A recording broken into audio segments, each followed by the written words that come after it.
Dear Square, mind if we call you Square? It just reminds us of the good old days, when it seemed like you could do no wrong. You've been our intrepid guide through mystical worlds, labyrinthine dungeons, and the occasional wacky sideshow over the years. But it seems as of late that the magic behind the fantasy has all but dried up. Things are definitely a lot different now, and it isn't just because of linear level paths, paradigm shifts, or DLC costumes. You've taken less risks, come out with fewer games, and focused on an ever-decreasing number of franchises in hopes of appeasing whatever dedicated fanbase still remains.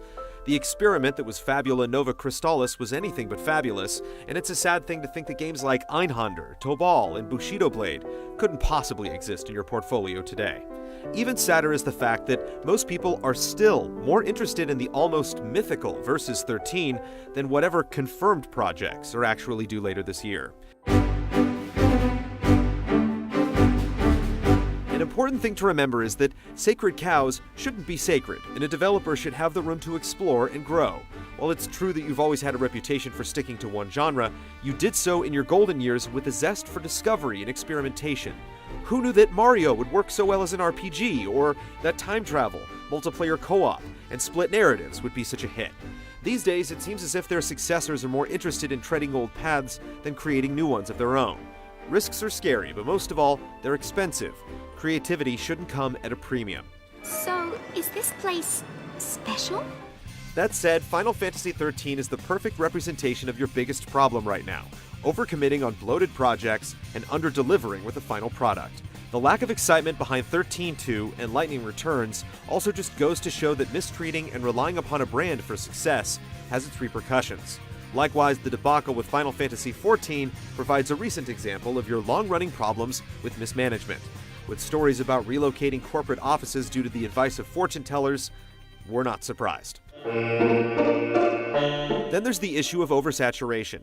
There's a bit of a problem when there are twice as many spin-offs and subgames than numbered titles in the Kingdom Hearts franchise. At one point, it seemed like the series just might have been able to surpass Final Fantasy in terms of popularity. These days, it's only infamous for sending fans on a wild goose chase in terms of both story and games to purchase. The flood of lackluster mobile games and re-releases also bears mentioning. There are only so many times we want to buy Final Fantasy IV. Riku, please. Tell me more.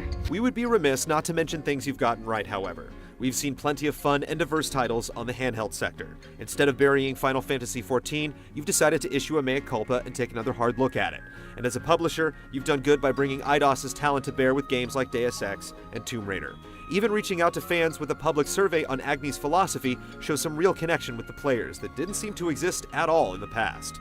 For the record, we do hope that the next Final Fantasy game does switch it up in the same fashion.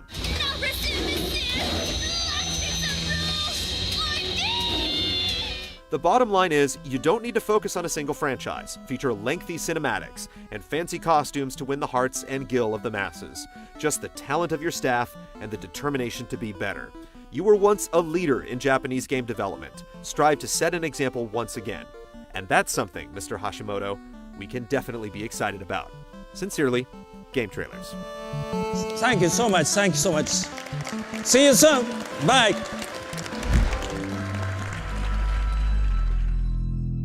See all of our shows and game reviews now on the brand new GT app on Xbox Live, and the GT Originals iOS app too.